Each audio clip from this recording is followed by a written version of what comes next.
Você está ouvindo a um programa oficial da campanha hashtag O Podcast é Delas 2022, uma campanha criada para promover mulheres no podcast do Brasil e em outros países. Para conhecer outros programas, procure pela hashtag nas suas redes sociais ou acesse o site opodcastadelas.com.br e encontre muitos episódios.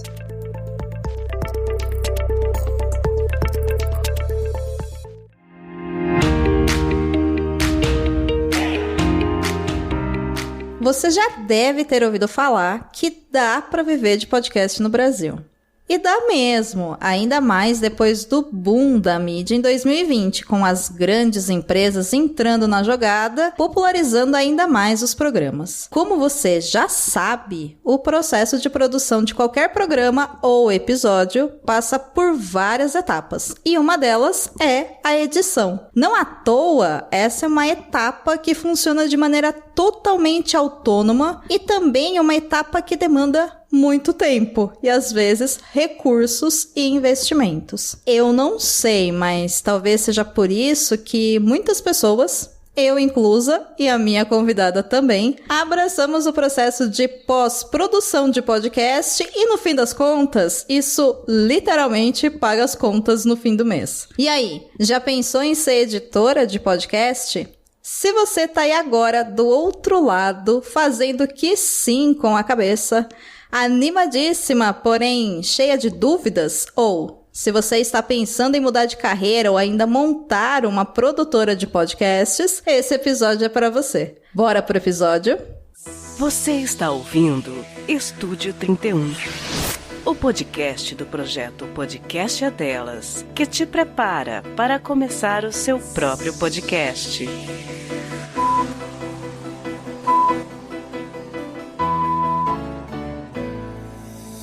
Olá, eu sou Domenica Mendes e dou as boas-vindas a você nesse episódio do Estúdio 31.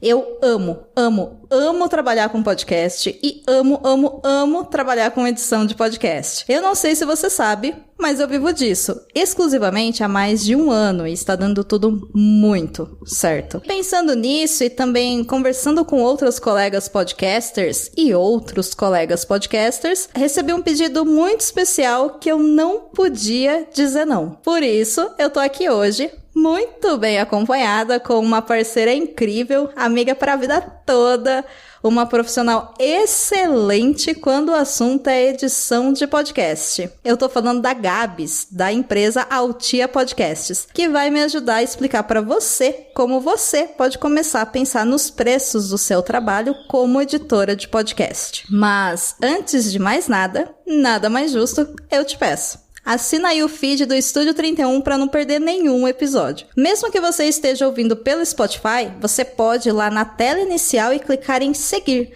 Assim, você sempre vai receber os episódios quando eles saírem. E olha, sério, esse podcast só existe porque eu acredito muito no poder da gente se unir e compartilhar o que a gente sabe para fazer com que mais pessoas possam também ter os seus podcasts. Viver disso se elas quiserem, se divertir sempre fazendo muita comunicação, enfim, isso tudo que eu sempre falo por aí, você já tá cansado de ouvir. As mensagens das pessoas e os seus projetos, eles precisam vir pro mundo. A gente precisa de coisas boas e o podcast tem tudo a ver com isso. E você, aí do outro lado, faz parte desse processo, porque se você não me ouvir, não existe programa. Então, segue aí, vai. Mostra esse podcast para mais gente. Essa é a sua missão nessa jornada. Agora, Gabs, querida, bem-vinda. Obrigada por sua participação. Se apresente para quem está nos ouvindo e diga, quem é você no mundo do podcast? Domênica, primeiro eu que tenho que agradecer pelo convite e por essa apresentação incrível, que agora estou com a bola toda depois dessas palavras que você colocou sobre mim. Só disse a verdade. Muito obrigada, Domênica, estou muito honrada, estou muito feliz, nervosa, porque você é uma inspiração pra mim, mulher. Então, muito legal ver a sua consideração, as suas considerações sobre o meu ser. E no mundo do podcast, quem que eu sou? Eu sou produtora de podcasts, eu trabalho com áudio há mais ou menos 2 anos, pouco mais de 2 anos, no caso, com pré-produção, com pós-produção. E eu tenho uma produtora de podcasts aqui em Mato Grosso, aqui na capital, Cuiabá, junto com o meu parceiro, Fred Fagundes, onde a gente começou a monetizar a produção de podcasts. É uma honra estar aqui para falar um pouquinho do que eu sei e compartilhar com as pessoas. Vou adorar. Ah, que delícia. E, gente, sério, o trabalho da Gabs é bom. É isso que eu tenho a dizer pra vocês. É muito bom. Ai, meu Deus, tô me achando. Não fala assim, não. Estou aqui, Gabs, só trazendo mulheres incríveis pro Estúdio 31. É pra isso que ele existe também. Tem esse lance aí, mas é segredo, não conta pra ninguém. Ah, tá bom. Combinado. Combinado. Olha só, gata. O papo é sobre como cobrar, né? Como precificar o nosso trabalho. Então é um pouquinho diferente do que a gente ouve outros episódios sendo lançados, que a gente ouve por aí, no sentido de como eu sei que um preço é justo. Vai acabar caindo um pouco pra isso também, né? Porque eu acho que quando a gente contrata um serviço de edição, a gente precisa ter uma ideia do como o trabalho é desenvolvido pra saber se aquele valor que tá sendo cobrado é justo. Então, Gabs, você já falou aí que faz 2 anos que você e o Fred abriram a Altia. Você começou a trabalhar como editora profissional de podcasts há esse tempo, é isso? Há 2 anos? Profissionalmente sim. 1 ano antes, comecei a participar de alguns programas, e aí eu comecei a criar gosto, assim, já sou ouvinte de podcasts há mais de 10 anos, mas participando de podcast, aí você vê o trampo que é. Você vê que o negócio é puxado. Só que me encantou ver todo aquele processo, porque no tempo que eu ouvia, Domênica, que eu só ouvia podcasts, no caso, eu não tinha noção do tão complexa que era a produção de um podcast, assim, quantas etapas que envolvia a produção de um podcast, muito menos que dava pra você ter uma profissão fazendo isso, sabe? Então, comecei a ter essa noção quando eu comecei a participar de alguns programas que me convidavam. Me encantei, né? Não teve jeito. E foi 1 ano mais ou menos nisso, participando, até que surgiu essa oportunidade, assim, da gente fazer um experimento. Vamos comprar aqui uns equipamentos? Vamos experimentar? Vamos fazer podcast pros amigos e tal? Fomos indo até que surgiu, assim, o primeiro cliente já formalizado e tal. E aí não paramos. Estamos aqui. Que é diferente do que a maior parte das pessoas faz, que é a parte de podcast independente, a podcast por hobby. Exatamente. Né? Inclusive, a parte da edição é uma parte que eu me lembro que há muitos anos atrás, eu não vou falar quantos para não entregar a idade, porque eu vivo disso exclusivamente ao ano, mas faz mais tempo que eu lido com podcast e eu fazia isso sem viver disso, né? Eu tinha outro trabalho, outra carreira, inclusive, não era só um trabalho, era uma carreira de 7 anos em outra área que não tem nada a ver com comunicação, nem com arte, nem com produção de conteúdo, nem nada. E aí, fiz essa migração de carreira porque eu olhei e falei, eu acho que dá pé. E deu pé. E eu acho que muito do dá pé é muito relacionado a isso que você disse, né? Da gente conhecer as etapas da produção. Exato. E uma coisa, cara, que eu vejo muito o pessoal falando é justamente dessa necessidade de terceirizar a edição, porque a edição é uma parte demorada pra caramba da produção de podcast. É muito difícil. Além disso...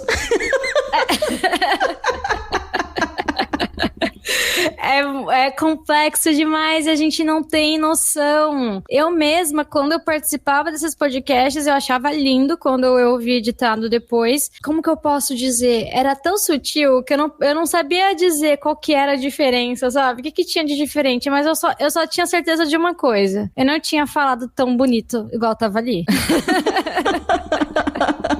Aí eu falei, cara, que massa, deixa eu ver como que é isso aqui, deixa eu experimentar, sabe? E fui experimentando. Eu via tutorial no YouTube o dia inteiro. Eu começava a ouvir alguns trechos, assim, de podcast que eu já era mais viciada. Tentava ouvir o respiro, entender os cortes e tal. E aí, quando eu comecei a fazer mesmo, eu falei, que rolê difícil, gente. Amei.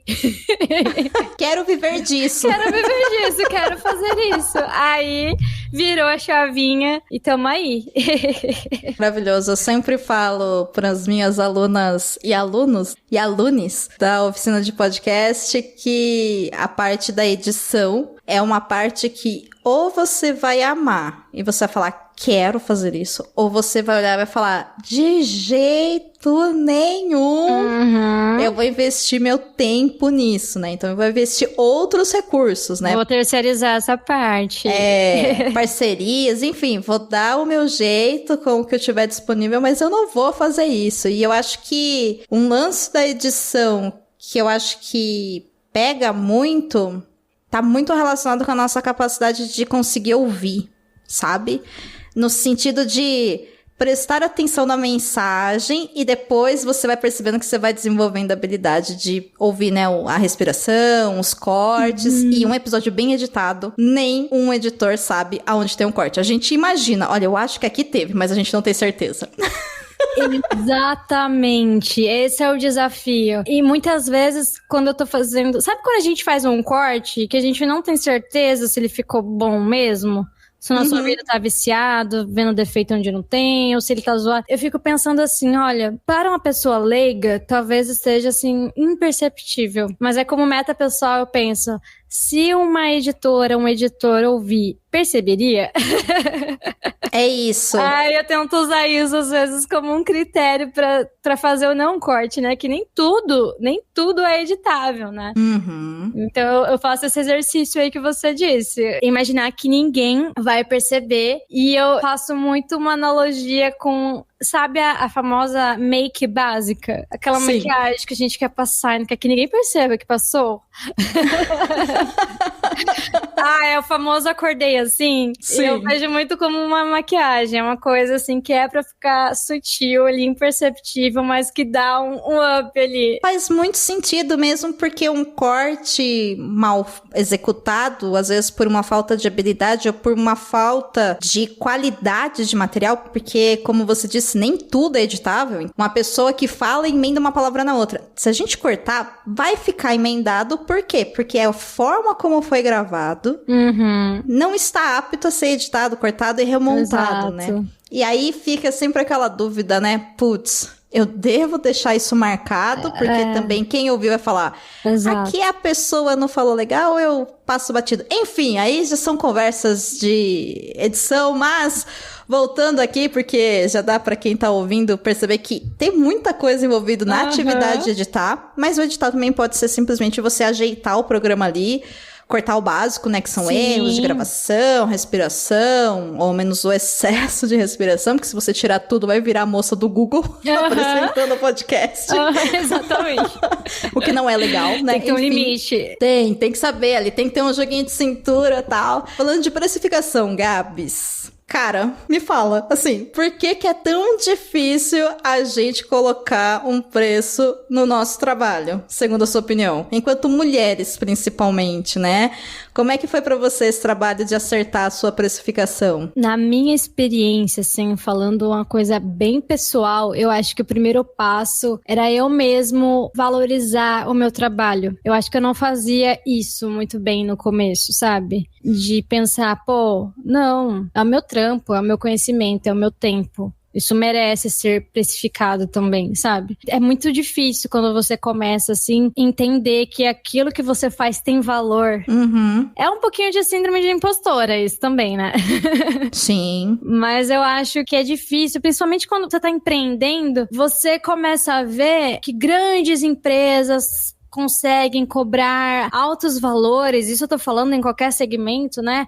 Mas você não pode, porque você não tem equipe, você não tem estrutura, você não tem... Você começa a achar, parece que todos os argumentos pra não cobrar caro, pra não cobrar um valor alto. Respondendo a sua pergunta, eu acho que a dificuldade pra mim é realmente entender que o meu trabalho tem valor. Hoje eu já me adaptei mais a isso, já vejo valor em várias etapas do meu processo de edição, que não é só o sentar e editar, existe um investimento de tempo para aprender, para fazer, para descansar. Então, hoje eu já vejo mais valor nisso, mas eu não tinha essa segurança, entendeu? É como se, eu sou boa nisso, mas eu não tenho muito tempo nisso, sabe? Até porque tô um pouco mais de 2 anos, não é um tempo tão grande, né? Se a gente... É meio relativo, mas eu não acho muito tempo. Então, isso também me dava uma insegurança.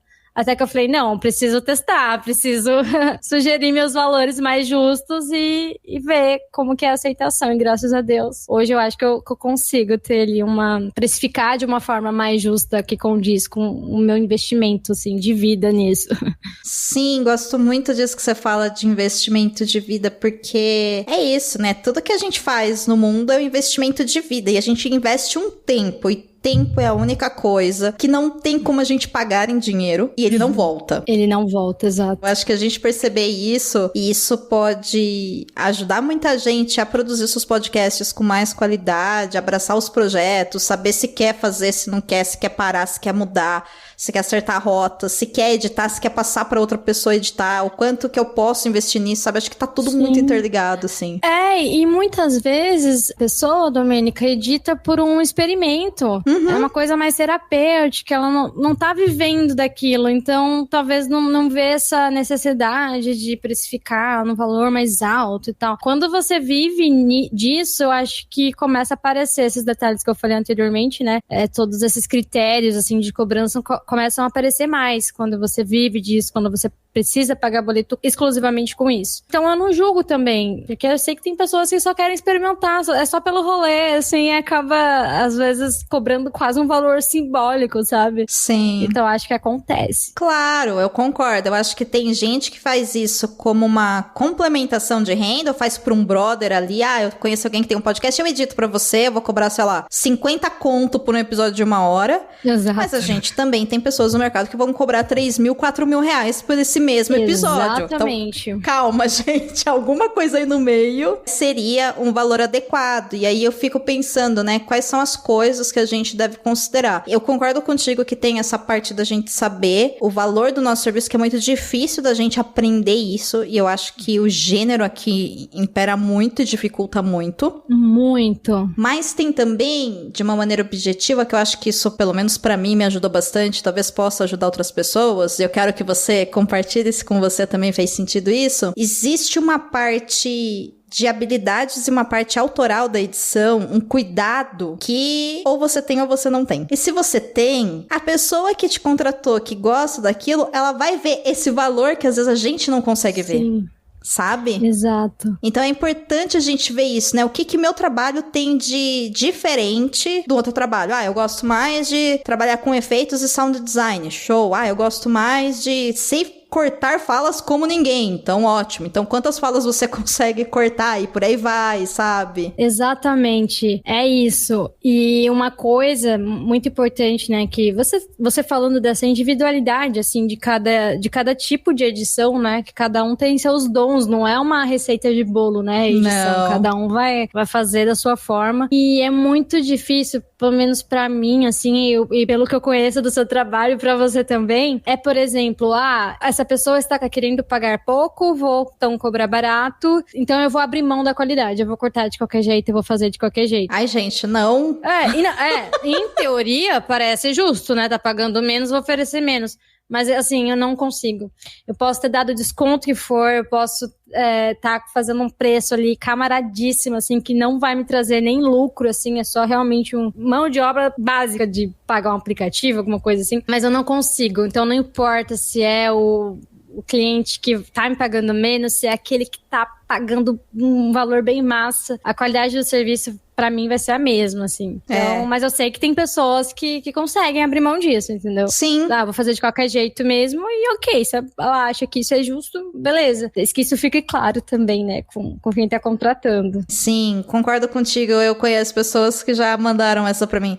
Se a edição tá sendo paga, sei lá, 50% dela, então vai ser 50% da qualidade. E eu, particularmente, encafifo com isso. Eu falo, então... Não dá. Se vou cobrar metade do valor, eu coloco, sei lá, na caixinha de projetos que eu apoio de outra forma. Então eu estou investindo o quê? Estou investindo meu tempo, a minha qualidade, enfim, nesse projeto, que eu acredito nele de alguma forma.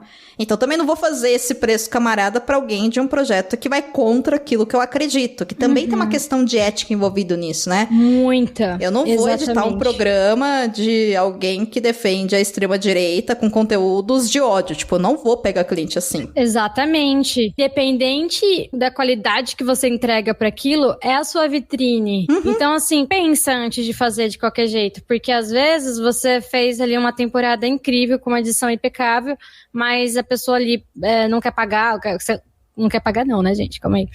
Mas a pessoa ali não quer pagar o valor cheio, pede um desconto, você vai fazer de qualquer jeito, pode ser que justo esse episódio seja a vitrine. Vai ser uma indicação que ela vai passar, alguém vai perguntar quem é que edita esse seu trampo, quero fazer um podcast também. E aí tá lá aquele episódio todo cagado, que vai servir de vitrine pro seu trabalho, e aí? Como que fica, né? Então, pelo menos eu, Domênica, assim, acho que você também compartilha disso, eu acredito muito em que você tem que editar cada episódio como se fosse o único, o último, como se outras pessoas ali vão se interessar no seu trabalho por conta daquele episódio e entregar o que você pode, sabe? Agora, se você precificou mais ou menos, você quer diminuir algum critério ali de edição, de qualidade, isso tem que ser muito bem conversado, sabe? Isso tem que ser muito bem combinado, assim. Sim, tem que ser combinado com a pessoa que te contratou e tem que ser combinado com você, no meu caso. Com você principalmente, né, gente? Senão a gente não se valoriza. Investimento em terapia, galera. Total, é isso.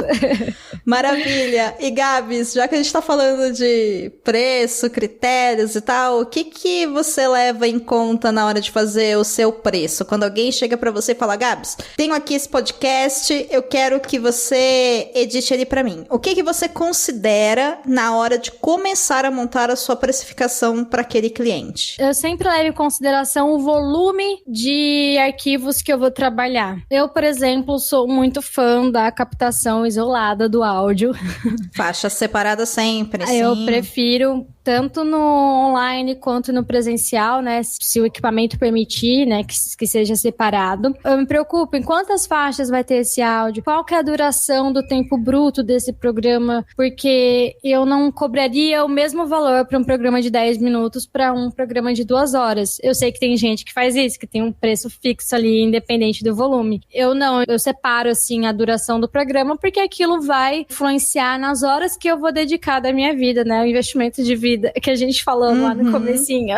Claro, nos equipamentos, valor, por exemplo, de mensalidade que eu uso no editor, então eu divido isso para que eu consiga no final do mês ali conseguir pagar isso bonitinho. Dos equipamentos que eu vou utilizar, porque eles vão se desgastando e a gente tem que repor, a gente tem que estar ali atenta. E se a gente quer investir numa coisinha melhor que vai trazer um resultado melhor para a edição, isso também tem que ser levado em consideração, né? E hoje eu consigo precificar mais a experiência, sabe, Dô? Que era uma insegurança que eu tinha no começo, que é aquela coisa, meu Deus, eu sei que eu faço isso bem, mas eu não tenho tempo de mercado suficiente pra cobrar o que o padrão do mercado cobra, sabe? E hoje eu já consigo mais porque, lógico que tem pessoas que começaram muito antes de mim, mas pelo menos aqui em Mato Grosso é algo que a gente conseguiu estabelecer bem, que é essa autoridade, assim, a gente é a primeira produtora de podcast aqui do estado, então hoje a gente já sente uma confiança mesmo das pessoas ao contratar nosso serviço, sabe? Então tenho mais essa segurança. Você até comentou da questão de gênero, né, Dô? Que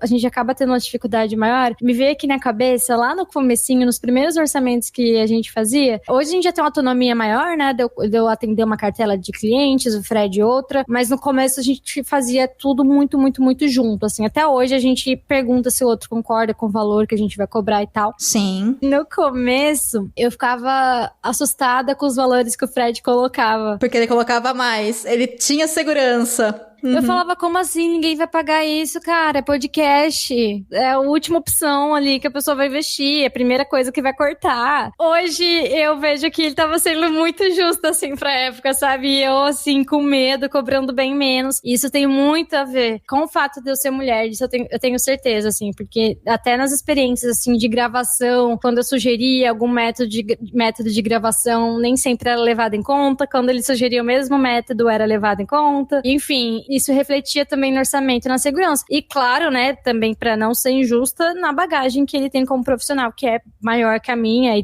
principalmente aqui no estado, já é uma pessoa conhecida aqui. E eu cheguei aqui do nada. São pontos que eu lembrei agora, e a gente já chegou num termo que hoje às vezes a gente nem precisa pedir a opinião do outro, o preço sempre bate, sabe? A gente já tem uma noção do nosso trabalho. Me identifico muito com isso que você fala. Complementando essa questão da diferença de preço, né? Tem algumas coisas que a gente tem que considerar. Uma é que a sociedade paga menos para mulheres. Isso, gente, é estatístico. Os dados estão disponíveis, é só vocês pesquisarem. E eu acho que uma vez que a gente é ensinada que a nossa mão de obra vale menos, automaticamente a gente vai cobrar menos. Mesmo que isso seja inconsciente, mas também tem o lance de, se eu sempre receber menos, é claro que da onde eu saí eu vou continuar cobrando menos, sabe? Então, com certeza. Né, existe a retroalimentação do sistema. A segunda coisa que é importante da gente dizer aqui é que existe uma diferença quando você tem uma produtora, que é o caso de vocês, então vocês estão aqui falando de uma pessoa jurídica, CNPJ, emissão de nota fiscal, embora calma, gente, eu sei que vocês estão falando, dá pra ser editor de podcast por mês? Sim, dá, vamos chegar lá, dá, calma. Sim. Inclusive façam, se vocês forem viver disso, né, mesmo que seja ali, é um extra. Abre lá seu MEI, vai juntando seu dinheirinho, se você não for CLT, porque isso vai te ajudar, é importante. Mas é diferente quando você é um autônomo, né? É uma pessoa que está vendendo o seu serviço. É diferente a forma como a gente cobra, é diferente como a gente pensa. E eu acho que uma coisa que vocês aprenderam na marra, que também a gente que vive disso sem ter uma produtora especificadamente, então pode ser um caso, um MEI, como a gente brinca, ser o de MEI, é colocar assim, eu tenho que pagar os programas, então os programas que eu uso são esse. Quanto que custa esses programas por mês ou por ano? X. Eu tenho que ter um computador legal, quanto que custa esse computador? Eu tenho que melhorar, sei lá, a memória RAM do meu computador, quanto que vai custar isso? Eu tenho que ter um mouse guardado caso quebre, quanto que custa isso? Exatamente. Eu preciso ter uma internet, né, que permita que eu baixe os arquivos e suba com rapidez. Por quê? Porque se eu demorar 3 horas para enviar um arquivo e isso comer meu computador, são 3 horas que eu não trabalho e isso pode me prejudicar no desenvolvimento das atividades. Certeza. Porque a gente ganha por trabalho, a gente não ganha por mês. Eu achei muito importante você contextualizar isso, Domênica, que até acho que não deixei muito claro. É muito diferente a questão de produtora. Eu percebo isso, até porque a gente também tem parceiros, a gente dá conta. Porque como produtora, é mais difícil também você escolher alguns trabalhos. Claro. Porque se você se posiciona como empresa, é um pouco diferente, assim, de você, às vezes, só trabalhar com o que você acredita. Os resultados esperados são diferentes. Exatamente. Então, a gente conta com parceiros e parceiras. Você já foi uma delas, espero ser novamente. Que fazem a edição também com a gente, sabe? Em momentos que a gente tá com um volume grande, quando dá uma crise de tendinite, não é mesmo? Oh, meu Deus. A gente notou isso também, como é diferente sim. E em contrapartida, né, falando de uma forma mais positiva, também nos ajudou a ter uma aceitação do mercado mais rápido. Eu acho que... Sim. Se a gente se posicionasse como editores de podcast, a gente começasse ali nos freelas, assim, talvez teria sido um processo mais lento de começar a faturar bem com isso e ter uma estabilidade. Hoje a gente consegue ter uma estabilidade que eu não esperava, assim, e que eu acho que eu não teria se eu estivesse trabalhando como um freelancer, sabe? A questão da marca pessoal à marca profissional, né? Exato. Você precisa ter uma marca. E pra você ter uma marca, você precisa começar. E pra você começar, como que você faz? Exatamente, isso, né? Exatamente. Então, foi importante pra gente, pra que outras empresas, assim, empresas importantes, começassem a entrar em contato com a gente, às vezes, sem a gente ir atrás dessas empresas. Eu acho que é algo que só foi possível por conta desse posicionamento como uma produtora. Claro, acho que tem outros benefícios também de quando você trabalha como profissional autônomo, de você escolher mais, ter mais flexibilidade, principalmente de investir o seu tempo só naquilo que você acredita. E às vezes a gente tem que engolir algumas coisas, não é mesmo?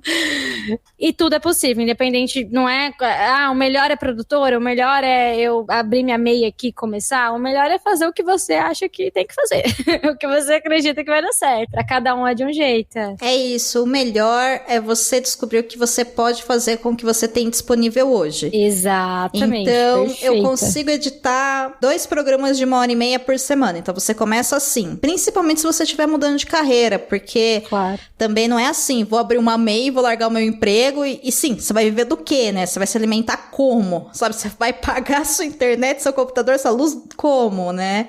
Ou não, vou sair do MEI e vou abrir um CNPJ limitado onde vai subir todos os meus impostos. Não, calma, vamos lá, gente, pé no chão.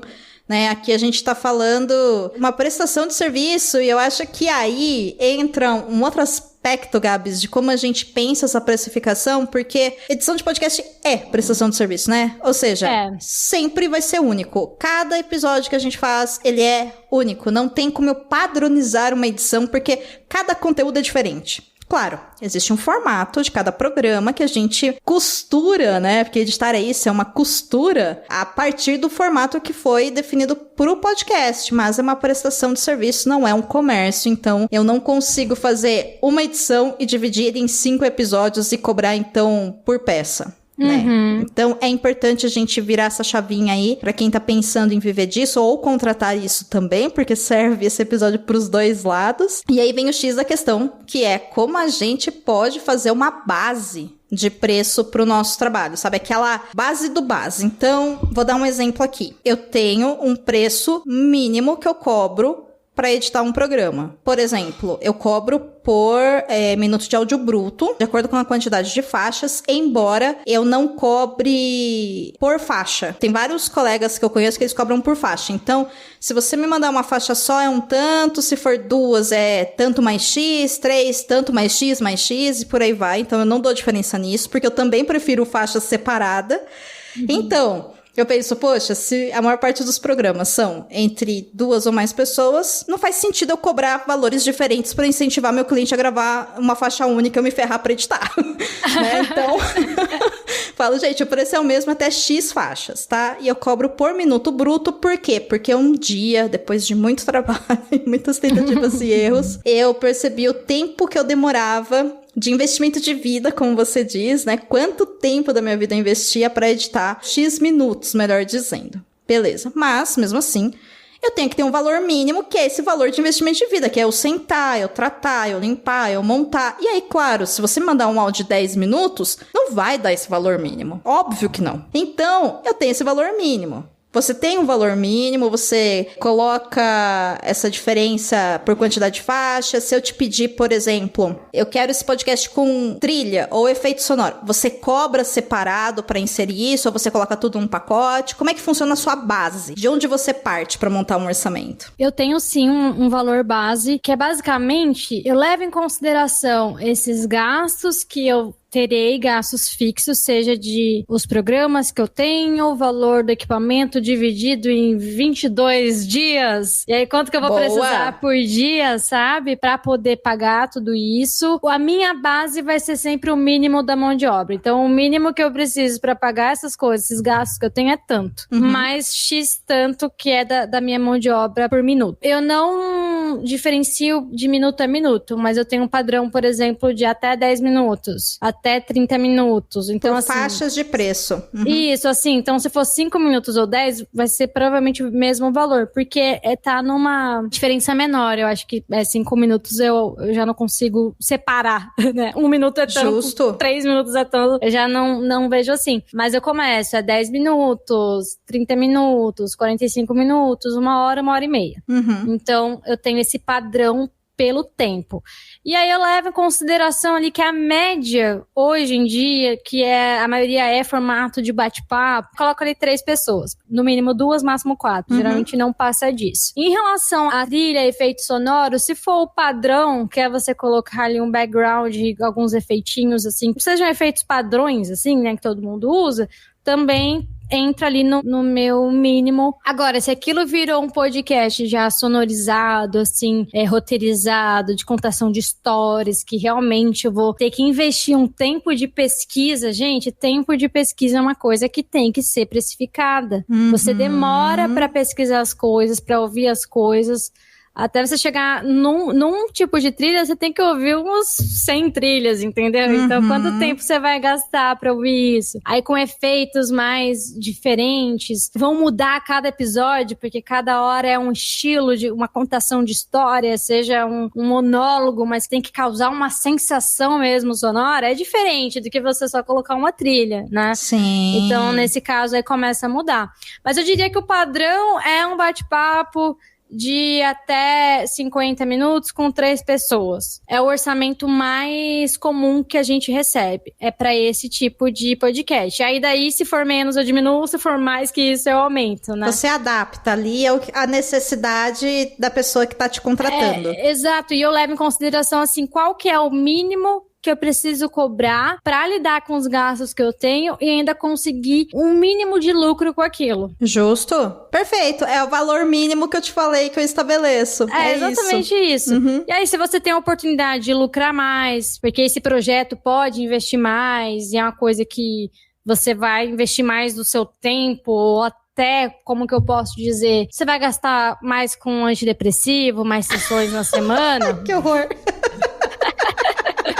Aí você coloca esse aumento ali também, entendeu?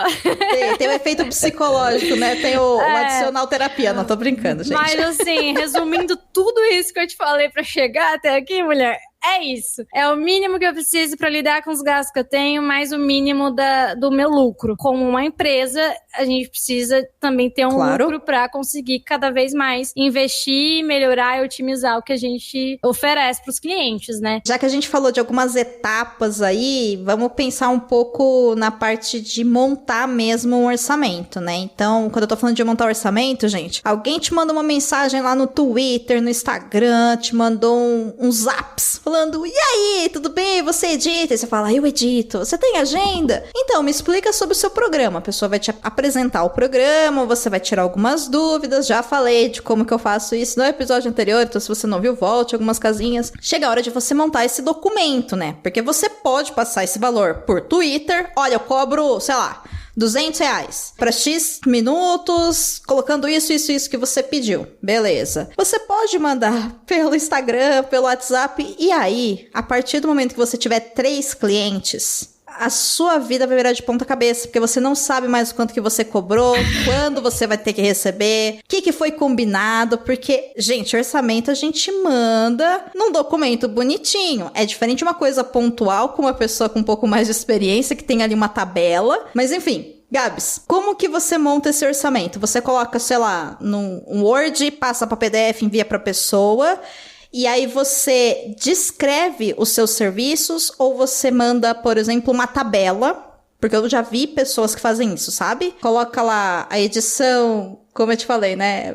Também dividida por colunas de tempo, eu acho que isso é muito comum. Tirando quem cobra, enfim, por episódio. E aí coloca lá as colunas de tempo, a quantidade de faixa e os adicionais. Ah, para efeito sonoro, adiciono tanto. Para colocar a vinheta do programa, adiciono tanto no final. Para colocar o BG, tanto no final. Enfim, você monta desse jeito uma tabela, você descreve no orçamento tudo, você cobra por episódio, enfim. Se eu pegar um orçamento seu, Gabs, eu sei quanto custa cada partezinha, ou eu vou receber um valor final fechado? É isso que eu quero saber. Vai receber um valor final fechado, mas com a descrição de todas as etapas que a gente leva em consideração. E eu também sou do time Word, então eu descrevo tudo bonitinho ali. Eu acho que além disso te dá uma segurança, tá tudo organizado, não tem um ruído assim de comunicação, do que realmente vai ser oferecido, o que não vai. Isso também dá uma valorizada no seu trabalho. Porque quando você fala, principalmente uma pessoa mais leiga, edição é um troço assim desconhecido. As pessoas não sabem nem, assim, como que você faz isso, elas não sabem, assim, como que funciona. Então, acho importante você descrever pra pessoa também valorizar aquilo, né? E o que eu levo em consideração são 4 etapas que também, meio que eu já vendo junto também. A primeira é a identidade sonora, e essa etapa da pesquisa de trilha, aplicação e efeitos, a sonorização, no caso, vamos pensar numa sonorização simples para um podcast padrão, geralmente eu vou cobrar, na primeira cobrança, eu vou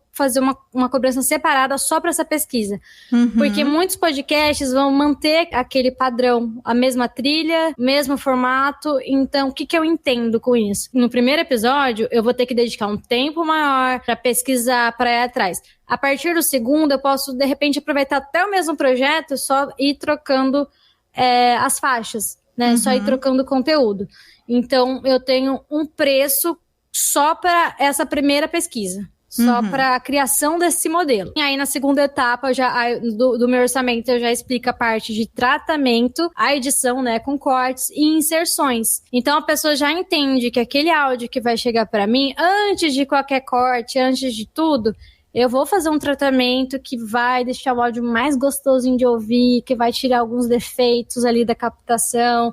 Então, é algo que ajuda bastante e que eu prefiro gastar mais tempo nessa parte. Então, também é uma coisa que eu levo em consideração, né, de como tratar esse áudio. Depois, nessa parte de edição, que na verdade, para nós editoras, a edição já é tudo isso. Sim. Mas eu acho que fica mais didático no orçamento a edição explicar ali que são cortes de falas pontuais, de gagueiras, né, a maioria delas. Ajustes. Eu acho importante porque hoje eu já tenho tanto esse problema, mas no começo, às vezes eu editava e a pessoa pedia mais cortes, sabe? Mais coisas, tira isso, tira aquilo e tal. E aí eu comecei a ver que, beleza, eu posso tirar.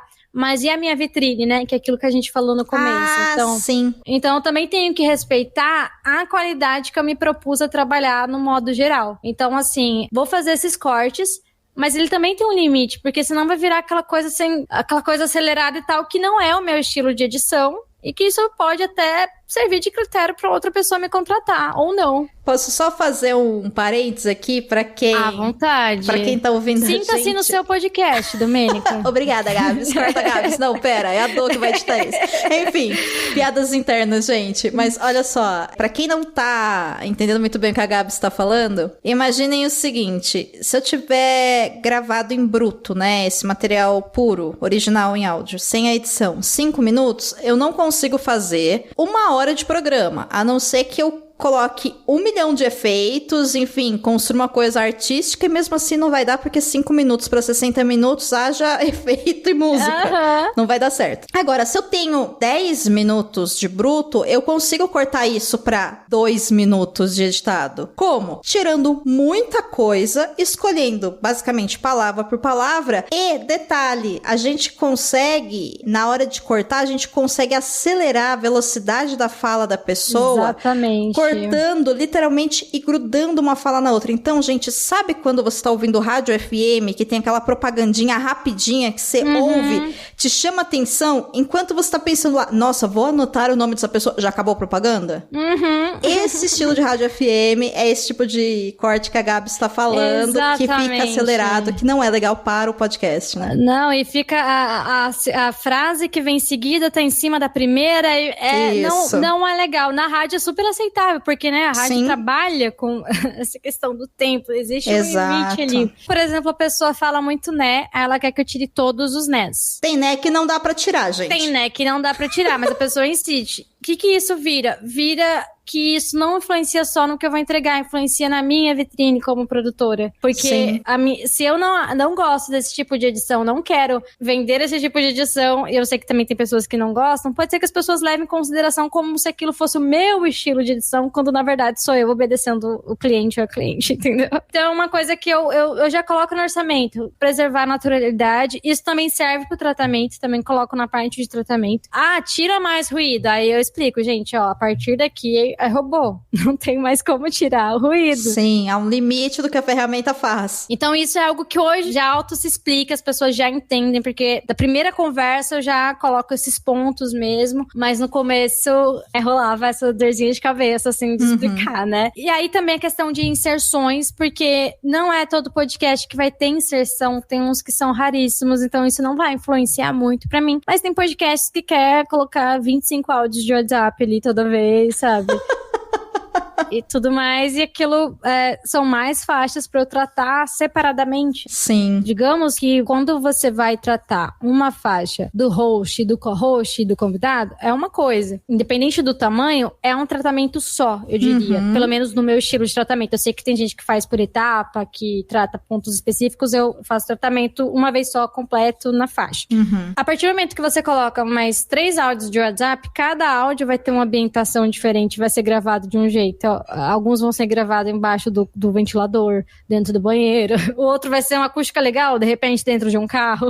Varia bastante, então já coloca ali número de inserções. Se a pessoa tivesse informação, nem sempre ela tem, aí a gente vai ajustando. E no meu caso, sempre que possível, Domênica, também já ofereço a publicação desse programa e a entrega das métricas. Deixando claro, não sou eu que vou fazer as métricas, é só o fato de eu pegar as informações que, né, são nos passadas e deixar de uma forma mais didática. E tem gente que gosta disso, tem gente que gosta de analisar ali pessoalmente mesmo, logar ali na hospedagem e já fazer a sua própria análise. Tem gente que não entende bolhufas do que tá ali, aí a gente faz esse trabalho de traduzir aquilo ali. Sim. Eu sei que já foge um pouquinho da edição, mas é algo que eu já tento fazer junto também, publicação e métricas. Então são as 4 etapas que tem ali. Aí na parte mais de detalhamento, aí eu coloco lá, eu coloco o formato que vai ser, então se vai ser mesa cast, se vai ser roteirizado, se vai ser um monólogo, e coloco até quantas pessoas aquele orçamento cobra. Coloca o tempo bruto, já contando com as inserções, gente, isso é muito importante. Sim. Quando a gente conta tempo bruto, principalmente de podcast que tem inserções, é importante, porque você fechou meia hora, a inserção tem mais 10 minutos. Então, gente, aí automaticamente subiu para 40 minutos de bruto. Exatamente. Então, isso é uma coisa que às vezes as pessoas...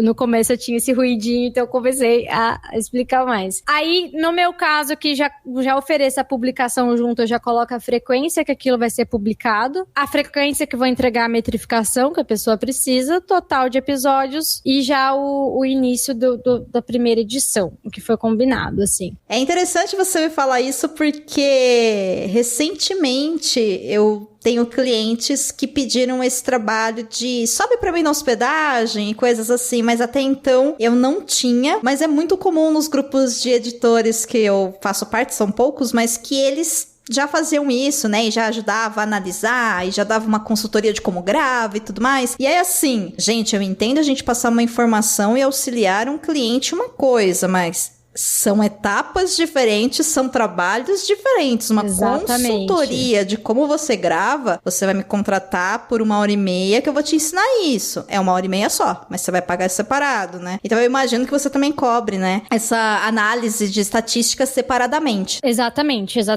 Cobro separadamente. Eu só tô te dando o exemplo do padrão que a gente já oferece, porque geralmente quando a pessoa nos contata pra ter edição e tal, ela nem lembra dessa parte de publicação. Sim. Muita gente nem parou pra pensar nisso, e também de métricas, a pessoa nem parou pra pensar onde que ela vai acompanhar isso, qual que é a linguagem disso, então a gente já informa também e deixa tudo juntinho. É uma opção. E tem gente que não, você só vai entregar o episódio, ela faz o que quer com aquele episódio, vai postar quando ela decidir. Vocês complementaram o serviço de vocês, o catálogo de serviços prestados, perfeito. Exatamente. É isso aí, é assim que funciona na prática mesmo, gente. E aí, Gabs, me veio uma outra coisa na cabeça, que é a questão de um termo que eu só descobri quando eu trabalhei com uma agência para um trampo que não deu certo porque eu estabeleci algumas regras e eles não gostaram, que foi o termo refação. Esse termo é horroroso porque é exatamente isso mesmo que ele é. O que é? É um refazer. Então, como é que funciona o seu esquema de refação? O seu orçamento, ele engloba a refação, em que situação sim ou não? E aqui eu já vou até queimar a largada enquanto você vai pensando aí, olhando seus orçamentos, porque eu considero refação ajustes que são do gosto da pessoa que me contratou. Então, por exemplo, eu tenho que colocar lá uma trilha sonora. E aí a pessoa gosta de uma trilha sonora um pouquinho mais alta, e eu deixei um pouco mais baixo. Ela fala, dá pra subir? Aí eu vou lá e subo. Isso é uma refação. A pessoa ouviu o episódio e me manda assim, olha, do minuto 10:01 até o minuto 15:37 eu quero que você recorte. Se pediu tudo uma vez e me marcou, eu faço, beleza, vejo se dá, se não dá eu falo que não deu, tá, ok. Por essa questão da qualidade do serviço que você falou. Agora, se a pessoa falar, tira aqui do 10:01 ao 15:37 e encaixa esse outro áudio, eu falo, não, meu bem, aí você tá pedindo pra eu voltar para o início do processo, por quê? Porque eu vou ter que tratar essa faixa, eu vou ter que equalizar, eu vou ter que normalizar, eu vou ter que cortar. E o pior, eu posso fazer o que quiser. Não vai encaixar, porque foi gravado em outro dia, outro ambiente, com outro ritmo. Não adianta, gente. Como é que funciona pra você essa parte de refação? Não é recomendado essa regravação, pelo amor de Deus. Amiga, mesma coisa que você. Também considero refação essas edições, assim, pontuais, né? Essas alterações, melhor dizendo, pontuais. Eu não coloco em meu orçamento ou contrato que seja um limite de refação. E também nunca precisei, nunca tive um problema muito grande com isso, né, pra ter que colocar. O que eu coloco, até voltando na pergunta do orçamento, né, agora com esse gancho sobre a alteração, é que cortes de falas específicas. Por exemplo, vamos supor que você me fez essa pergunta e você não gostou, ficou muito ruim, e aí tem que tirar. Me fala isso antes.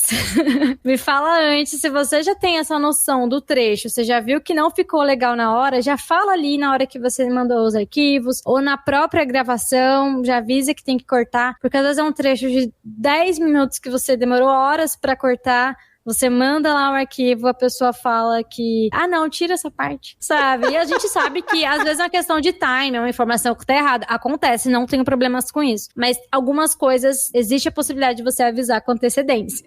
Claro. E poupar um trabalho desnecessário do profissional que você contratou pra editar. Mas é isso, também considera refação essas alterações pontuais. Eu sempre recomendo que a pessoa avise tudo de uma vez, se possível. Sim, isso é importantíssimo, porque senão é refação de refação de refação de refação. Exato. E eu entendo isso também que você falou. Tem uma dificuldade maior com agências e empresas maiores em relação a isso. Porque uma hora tá aprovado, aí depois tem que cortar isso. Aí você cortou o minuto 3, que tem que cortar, até o minuto 4 tem que cortar. Aí você enviou, aí já não é mais, é o final. É o minuto 47 que tem que cortar até o 49, que antes não era pra cortar. Então, assim, acontece isso. A gente entende porque também é questão que envolve mais profissionais, né, informações mesmo, que às vezes uma pessoa teve outro ponto de vista, viu que aquilo não é legal. Geralmente são muitas pessoas envolvidas na aprovação quando se trata de marcas, de agências. É a agência, é a produtora, é o cliente final, é o setor de marketing, é o jurídico, é todo mundo parece que está envolvido ali na aprovação. Então, podcasts independentes, assim, não tenho tanto esse problema, sabe? Já é uma coisa que eu já explico antes. Mas eu não formalizo, eu não tenho um limite de refação, mas em média não passa de 2, sabe? Hoje em dia, assim. Mas eu lembro que no começo eu também eu não tinha essa noção de que tinha gente que às vezes quer que você coloque um áudio ali novamente, já caí nessa. E eu acho que é isso, quando você vai pra uma área, né, como eu, que você nunca trabalhou antes, você vai descobrir alguns problemas que você ainda não sabe que existe. Aconteceu a mesma coisa com a Domênica do passado, quando apareceu essa agência, e o que me pegou nem foi a refação em si, me chamou a atenção o termo. O que me complicou a vida foi o orçamento aqui para 4 faixas. Aí eles me mandaram 27 faixas, porque eles gravaram cada bloco separado e foram... Picado. E eu, ai, não, Jesus gente, amado. faixa... Aí eu expliquei, né? Faixa é voz. Então, se você me manda tudo separado, se tornam faixas diferentes, mas tudo bem. Aí enviei. Aí, no meio disso, tinha que montar uma vinheta. Eu falei, então, a vinheta não tinha sido combinada, mas tudo bem. Entreguei o serviço, como a gente comentou no começo, né? O mais importante é você garantir a qualidade do seu serviço e entreguei. Com certeza. Quando veio o pedido do orçamento novo, aí eu coloquei, né? Olha, eu considero faixa, quantidade de arquivos, é isso que eu considero. Construção de vinheta, se for personalizada por episódio, é um custo separado. E aí eu acho que é importante a gente falar de vinheta. Vamos chegar nisso agora, então. Sim! E aí, conclusão, né? Não rolou, porque eu virei e falei, gente, a gente precisa organizar esse negócio, porque senão, uma coisa é eu gastar tempo para trabalhar em 4 faixas, outra coisa é em 27. 27 arquivos, sabe? gente. E engraçado que isso vem de profissionais que também têm essa rotina, né? Com outros formatos de conteúdo. conteúdo, que é a galera de agência. Pois é, eu realmente não sei o que aconteceu. Pode ser que cliente pensou, você parar por bloco fica mais fácil. Não fica, gente, não fica Coisa mais fácil é você falar, aqui acabou um bloco, vou começar um novo, tá? Que a gente ouve. Perfeito, exatamente. Se esqueceu de falar também, dá uma ouvida, assim, marca o tempo aí pra gente, facilita muito, porque aí não é nem questão que dificulta, na verdade não foi combinado, né, amiga? Então, Sim, não estava dentro do seu orçamento. Essa questão de refação, eu acho que o orçamento, o ideal é que ele seja o mais didático possível, porque... Concordo. E assim, por mais que, né, a gente fique com raiva, ai meu Deus, tá passando tudo isso, não sei o quê, é que tem gente que realmente é muito leiga e a gente precisa deixar o mais didático possível. Não são termos que todo mundo vai entender. Parece que faixa é uma coisa tão óbvia pra gente que é do áudio, né? Mas não é tão óbvio a refação, né, a própria vinheta, né, amiga, que é uma coisa que gera uma confusão enorme, então tem que ser explicado. Eu tinha esse problema com o bruto, o termo áudio bruto, assim, tipo, duração de episódio bruto, assim, pra edição, muita gente não entendia o que é o bruto. Aí eu tinha que explicar, é o tempo total de captação, independente se você repetiu, se você cortou, que não sei o que, porque as pessoas não entendiam, achavam que já era o tempo que ia subir. Uhum. Então, não, é óbvio pra gente que tá aqui, né, trabalhando todo dia com isso, mas pra quem contrata, às vezes, a gente tem que desenhar. Claro, inclusive, eu acho que vale aqui um adendo de uma dica a mais, que é, quando você for conversar com alguém sobre o projeto que você vai assumir, antes de você passar o orçamento, combina uma reunião com a pessoa, uma reunião de meia hora, abre aí seu Google Meet, conversa com a pessoa, olha, como é que é seu projeto, me explica, mas onde você grava, mais ou menos quanto tempo você grava. E aí a minha dica é, coloque 10% a mais do tempo que essa pessoa te falar, porque ela vai passar esses 10% assim, e não é de sacanagem, tá? Não é. Eu também gravo. Estou aqui, eu e Gabs, gravando a 1h06 para vocês saberem. A gente combinou 40 minutos, mas não ia passar de 40, cá estamos. Exatamente, mas é Ó, quem você convida também, né, Domênica? Poxa, é isso, amiga, mas o papo tá bom. Eu falo até quando eu tô quieta. Mas o papo tá bom, tá produtivo, então eu não me importo de ficar mais tempo, mas é isso, eu acho que vale a pena você investir essa meia hora a mais e explicar essas dúvidas. E se elas virem, gente, responde, ninguém nasceu sabendo, entendeu? Então, exatamente. Eu super respondo tudo. É bom que a dúvida surgiu. Dá graças a Deus que a dúvida surgiu. Porque quando não surge, aí você desconfia. Se a pessoa entendeu de primeira e ela não tem intimidade com essa mídia... alguma coisa de errado tem. Alguma coisa vai surgir lá depois, lá na frente, então... é verdade. Tem que se precaver. E pensando em vinheta, Gabs, vinheta é uma coisa importante porque às vezes a pessoa chega pra gente, contrata a gente para um podcast novo que ainda não existe. Então você vai passar por essa parte de perguntar como é que funciona, como é que grava, o que você quer, qual é o seu público-alvo, você tem uma ideia? Não sei o que é público-alvo, pra quem que você tá fazendo, por que você tá fazendo, né? Não tô falando pra você assumir a produção disso, tô falando pra você se informar enquanto editor, preste atenção nisso, futuras editoras, são coisas diferentes. A pessoa vira e fala, então é só isso, acabou. Aí você fala, não, peraí, olha só, existe uma parte importante do programa que é a vinheta. Provavelmente a pessoa não vai saber que é vinheta. E ela vai te falar, é a cabeça? Aí você vai falar, não. Mas pode ser que seja, mas vamos lá. Vinheta, aquela musiquinha que marca o início do seu programa. Você vai precisar disso? Ah, eu preciso. E aí entra uma questão que é, cada vinheta produzida, a vinheta produzida é basicamente uma edição à parte do podcast, porque a vinheta é do programa, não é de quem edita, não é de quem contrata, é do programa. Ou seja, se você contratar a Gabs para fazer uma vinheta, ela vai cobrar por isso, imagina, ela vai compartilhar com a gente sobre isso. Mas se você depois virar e falar, Gabs, agora eu aprendi a editar, não vou mais editar, ou recebi uma proposta de outro lugar, vou fechar com outra pessoa, o mercado tem disso também, paciência, fazer o quê? Cara, ela não vai poder virar e falar, essa vinheta é minha, não a use. Por quê? Porque é do programa. Exatamente. E aí, como é que a gente trabalha isso? Você costuma cobrar um valor à parte mesmo? Você explica isso? Como é que rola? Pra começar, existe uma confusão sobre o que é vinheta pra muita gente. Sim. Então, é uma coisa que eu já esclareço ali no orçamento, no papo. Essa vinheta ali no tradicional, a musiquinha que sobe, que vai ter aquela sonorização e tal, tudo que não envolva uma locução, é o que eu aplico na identidade sonora, que é o primeiro tópico do meu orçamento. Perfeito. Então, por isso que eu cobro um valor separado pra identidade sonora, porque é uma edição à parte, como você disse, uma pesquisa à parte, é uma experimentação. Então, você pode fazer 10 versões. E a 11ª fica boa. Até você ver que a segunda ficou melhor. Você não precisava ter feito 10. Muitas vezes acontece. E aí, nesse caso, eu já coloco junto com a identidade sonora. Porque, geralmente, a pessoa que vê vinheta só com uma musiquinha que vai abrir o programa ali, sem nenhuma locução, geralmente não pede algo muito complexo no sentido de... montagem? Exato, de montagem. Vai ser uma coisa à parte do resto da identidade sonora.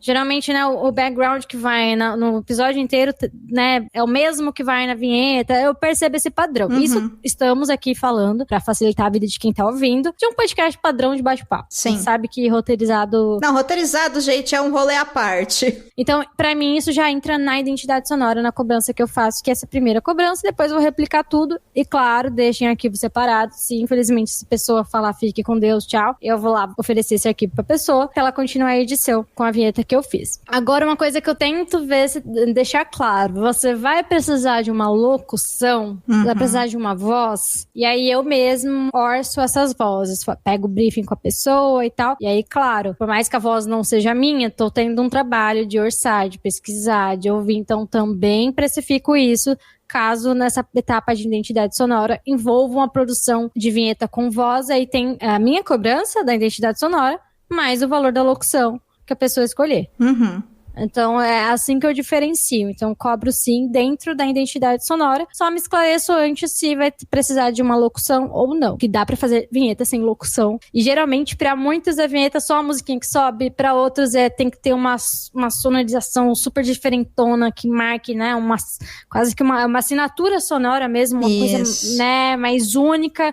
Que só o podcast dela pode ter aquilo. Tem outras que já faz uma coisa mais genérica e tem gente que precisa de uma locução. Então, tento primeiro ver qual é da pessoa e aí sim a gente faz o preço dentro da identidade sonora. Resumindo, gente, cada caso é um caso. Como a gente falou lá atrás, é isso. Não tem receitinha. Não tem receita. Parte do seu trabalho de editora ou de prestadora de serviços na área de podcast é você entender a necessidade da pessoa que está te contratando. Então, não tenha medo de perguntar, tá? E se a pessoa não souber te responder, pensa como perguntar de um outro jeito. E se você não sentir firmeza, pergunta de um outro jeito. É assim. Exatamente. É por aí o negócio. Exatamente. E principalmente aqui, Domênica, eu percebo, a gente, né, faz edições e produções para qualquer lugar que a pessoa tiver neste planeta, né? Quem sabe aí, né, em outros futuramente. Jesus, menina, moderna ela. Todinha. Mas eu percebo que aqui em Mato Grosso, especialmente, ainda tem um atraso em relação ao mercado de podcast. Então eu percebo que aqui existem mais dúvidas do que quando chega um pedido de orçamento de uma produtora do Sudeste pra mim, entendeu? Porque é um mercado que é mais sólido, que tem mais profissionais e que tem poucos. Então é uma linguagem nova. A gente tem que ter muita paciência, didática e tal, porque, como eu falei, a gente foi a primeira produtora, então a gente também teve que fazer essa parte de educação do mercado, praticamente. Então, desde o começo a gente entendeu que precisa ser didático, precisa perguntar, precisa fazer reunião, precisa conversar assim, porque é um mercado diferente que tá se solidificando na podosfera agora, sabe? É algo novo. Peronomútil, é isso aí. Exatamente. Maravilha. E pacotes? Como é que fica isso pra você? Porque é muito comum que alguns programas contratem uma produtora, no seu caso, ou uma editora, no meu caso, pra fazer uma temporada, por exemplo, né? E aí realmente é diferente, gente, porque qual é o lance? Quando você trabalha com uma prestação de serviço, seja através de uma produtora ou seja de maneira autônoma, a gente não tem nenhuma garantia que a gente vai ter o próximo programa. Porque se você me contrata para um programa só, eu sei que eu vou gastar X horas, você vai me pagar tanto. Agora, se você me vir e falar, Dô, eu quero te contratar, ou Gabs, eu quero te contratar para editar uma temporada de 52 episódios semanais, porque vai ser um por semana durante um ano, peraí, eu tenho uma garantia, embora, claro, não exista uma garantia 100%, mas CLT também não tem, gente. Empresas falem, fecham, etc. Sim. Né? Mas você fica com um pouco mais de, opa, então eu sei que eu tenho esse valor, né, por mês, Sim. eu vou ter esse tempo por mês de trabalho, enfim. E aí é que entra o lance dos pacotes, porque quando você contrata mais de uma edição, às vezes é possível, por causa disso, fazer um ajuste ali no valor e às vezes dar um descontinho no valor do que se você cobrasse isso solo. Isso funciona aí para vocês? Claro, se houver uma longevidade, né, num tamanho que nos dê essa segurança de que, daqui tantos meses eu vou poder contar com esse dinheiro, sabe? Vale super a pena, na minha opinião, você fazer um desconto. Então, a gente trabalha assim com esses descontos. Hoje, a gente já consegue fazer como se fosse uma fidelidade. Geralmente, uma pessoa que quer começar um podcast do zero. Aí eu já ofereço a opção de 3 meses, 6 meses, um ano. Interessante. Se a pessoa já tiver essa organização, olha, vou fazer um ano de podcast, pode contar comigo? O valor vai ser menor, porque tanto ela vai ter uma segurança, quanto eu vou ter uma segurança. E eu já explico, gente, o podcast, Domênica sabe disso também como ninguém, é uma mídia de construção, de você ter ali uma frequência, sabe? Então, não vai ser um mês de programa que vai fazer você ter o resultado esperado. Você tem que ser constante, né? Então, dentro disso, eu já coloco, olha, gente, de verdade, não é nem em questão financeira, porque se for financeiro, o avulso vai sempre valer mais a pena, né? Sim, porque ele vale mais. Exatamente. Então, eu coloco um mínimo de 3 meses na minha proposta. É óbvio que se a pessoa quiser menos, a gente também vai aceitar, mas eu acho que é legal para as duas partes.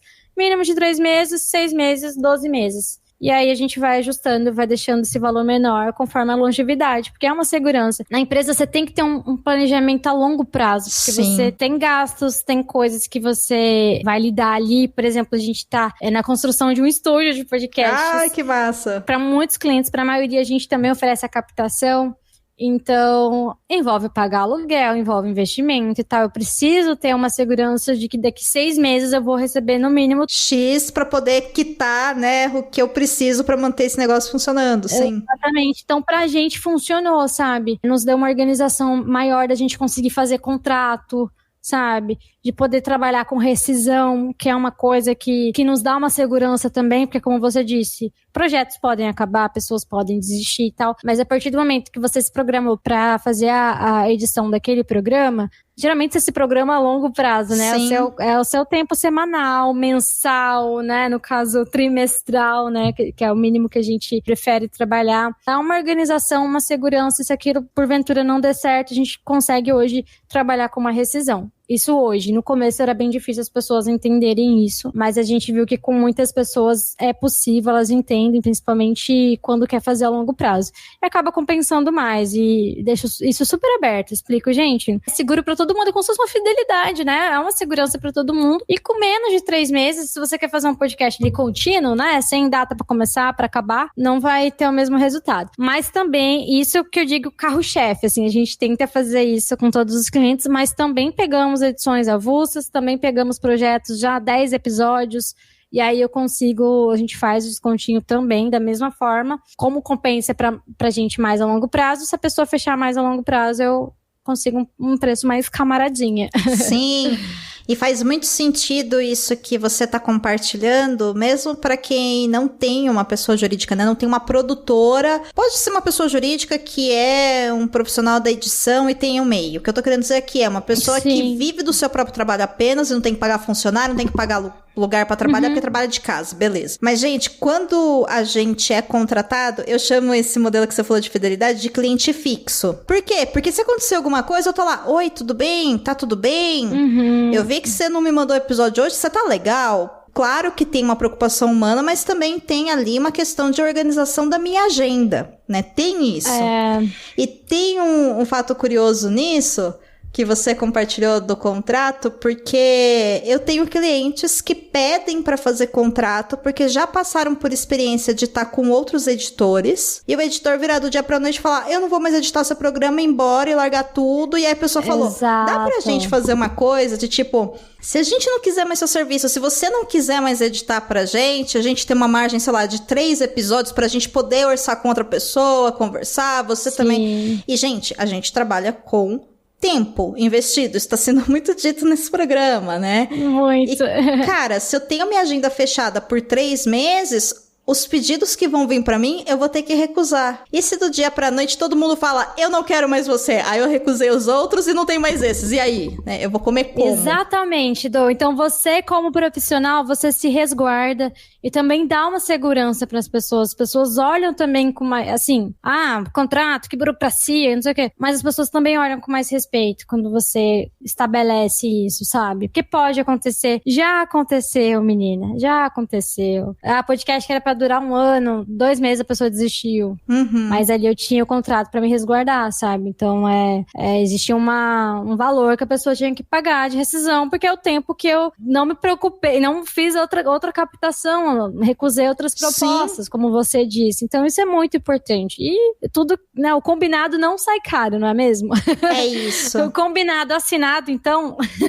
É isso, gente. Isso. Perfeito. Porque é diferente, por exemplo, de você contratar uma ilustradora para um job só, que ela vai demorar lá X horas, vai te entregar e vai embora e vai pegar o próximo cliente. A edição de podcast, ela tende a ser uma coisa, como os podcasts tendem a não ter só um episódio, que se mantém. É esse que é o ponto, né? A gente precisa saber o quanto se mantém, quando que entra de férias, pra gente poder se organizar, porque senão no mês você vai ter, sei lá, 15 clientes e, de repente, os 15 entram de férias no outro mês. O que você vai fazer? Exato. E o avulso, no avulso já passei por essas inseguranças, assim. Vamos fazer avulso. Aí a pessoa fez 1 mês de programa, aí um dia ela tava muito ocupada, uma época, ficou sem produzir ali 2 meses. E, tipo...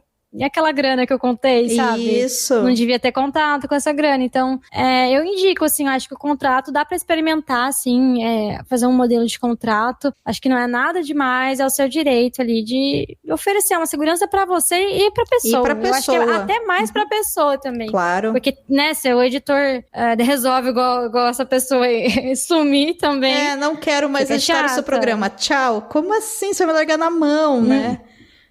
Então é isso. Maravilha.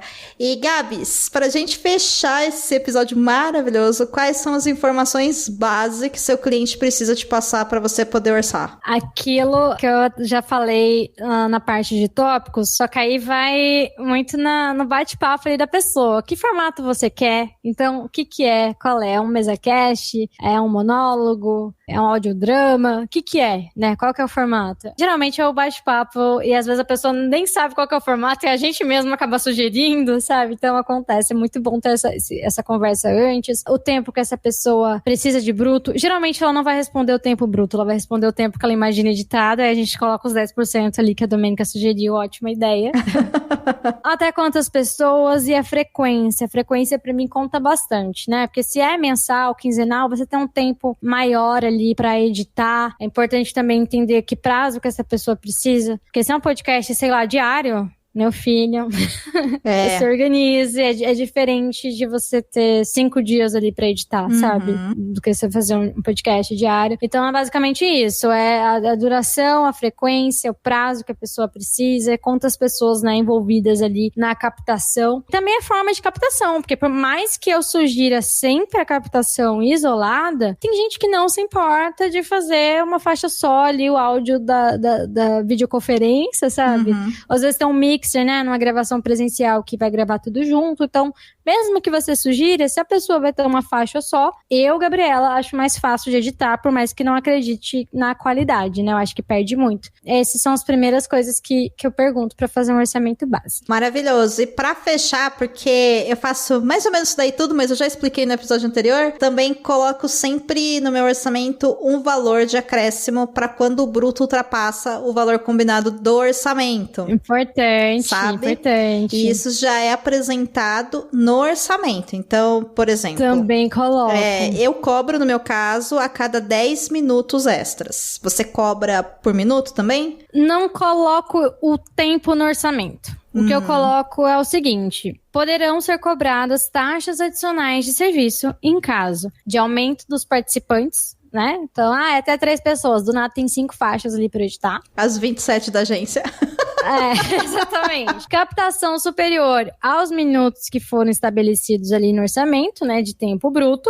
E a diminuição do prazo de edição, porque às vezes a pessoa fala, não, vou te mandar com 10 dias de antecedência. Do nada manda com 3, assim. Mas aí eu não coloco o tempo, porque existe também uma questão de, por exemplo, se passou 2 minutinhos, 3 minutinhos e tal, às vezes pra mim realmente não me atrapalha. Às vezes sim. Por isso que eu coloco um poderão, porque aí isso vai ser conversado depois, entendeu? Porque nem sempre é por querer, às vezes teve uma pausa longuíssima durante a gravação, sabe? Então fica elas por elas. Então, nesse caso, eu não coloco um tempo. Isso é frequente também, né, gente? Porque às vezes a pessoa passou muito na primeira vez, na segunda. Então, nesse caso, eu não acho...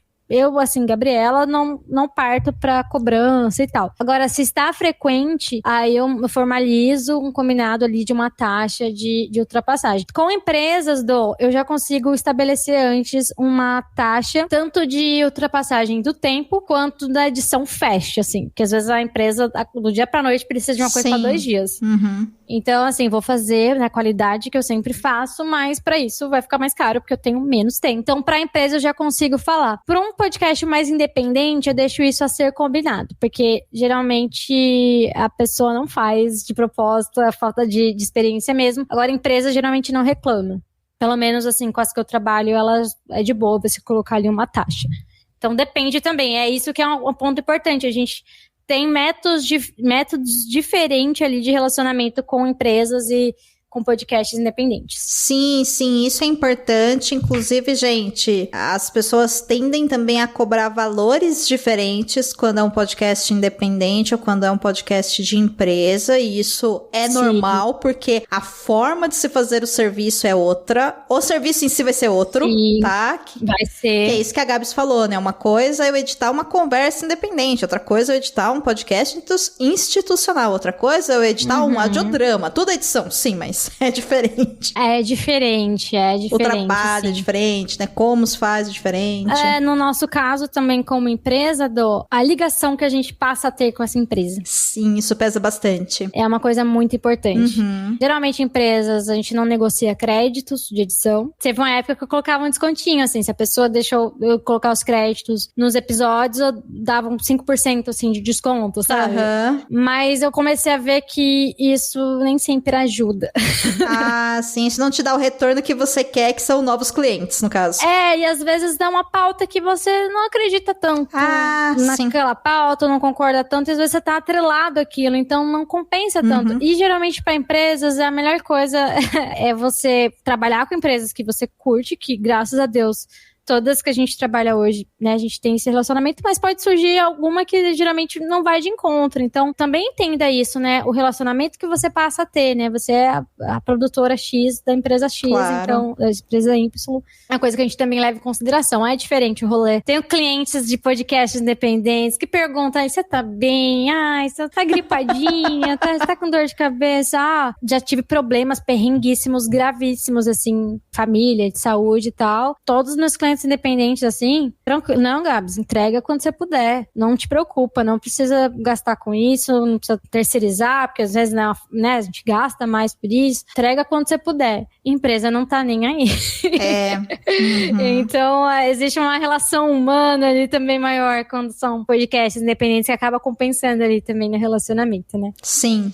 Tudo vai muito do tipo de relação e como também a gente constrói essas relações, né? Muito isso, Dom. Maravilhoso, Gabs. Olha, eu amei gravar esse episódio com você. Eu acho que tá cheio de dicas e práticas e compartilhamento de experiências de mercado vinda de uma pessoa que faz isso de maneira, não vou dizer independente, mas de uma maneira autônoma como eu, e uma visão, você percebe ali, né, que tem muitos pontos em comuns, mas também existem formas diferentes de se fazer, como a sua experiência, a forma como você faz. Eu acho que é isso, porque a receita do negócio não tem uma receita. Exato. Ainda bem que é assim. Que maravilha, porque aí dá pra você definir como fazer do seu melhor forma e você executar da melhor forma, né? Aquilo que você se propõe. Já dá pra gente fazer um episódio do Estúdio 31 só pra falar sobre isso. Olha que incrível. Olha, e ajudar outras pessoas. Se fosse tudo igual, não ia ter assunto, né? É verdade, gata. Então, pra quem tá ouvindo você agora e falou, meu Deus do céu, adorei a Gabs, aonde que te acha nos mundos da internet? Será que tem uma pessoa assim ouvindo? Tomara, ó, você que achou legal. Vou passar o @ no Instagram e Twitter da produtora, que é @altiapodcasts, no plural, @altiapodcasts. Temos nosso site também, que tem mais detalhes sobre, que é o www.altiapodcasts.com. No meu pessoal, pra quem quer bater um papinho mais de miga, tem no Instagram o @GabrielaPeixotoT e no Twitter @Peixotorres. Caso você queira trocar uma ideia, manda mensagem lá pra gente, que tamo aí, sempre. Gente, chega no perfil da Gabs e da Altia e fala assim, eu te ouvi lá no Estúdio 31, que ela me conta. Ué, você também faz podcast, Gabriela? Ou você só é mãe de gato, né? Porque o meu Instagram são os meus gatos ali, então dê biscoito pra eles, né? Não precisa curtir as minhas fotos, curtam as deles, tá Sim, bom? que é o que importa.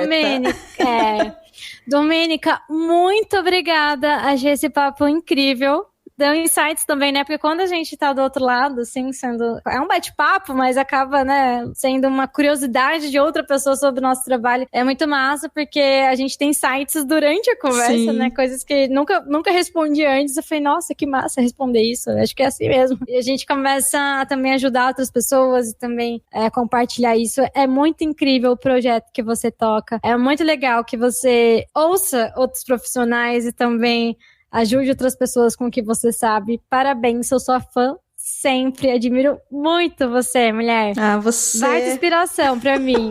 Você é uma fofa, Gabs. Poxa, obrigada mesmo.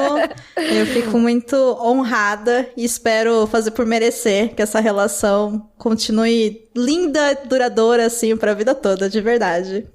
Vai ser, se Deus quiser. Maravilha, gata. E assim, a gente fecha o episódio do Estúdio 31 sobre como precificar o trabalho de edição. Se você quer saber mais sobre podcast, eu te aconselho a ouvir os episódios anteriores. É só voltar algumas casinhas e dar o play naquele que você quiser. Lembrando que você sabe, o Estúdio 31 é aquele podcast que você coloca no foninho e pega o caderninho e a caneta e vai anotando os insights, os tutoriais, as dicas para você poder ter uma vida mais fácil com o seu podcast. É isso que eu quero que você tenha. E os episódios saem de segunda-feira, então eu espero você na semana que vem. Até lá, se você quiser conversar comigo, eu tô no Twitter e no Instagram em @Domenica_Mendes ou em @opodcastedelas. Afinal, o Estúdio 31 é o podcast oficial da hashtag O Podcast é Delas, e se você acredita que mais mulheres podem fazer podcast, editar podcast,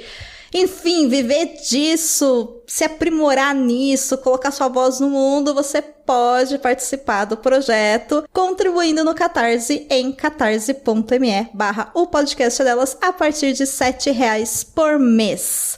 Um beijo e até semana que vem. Eu te espero por aí.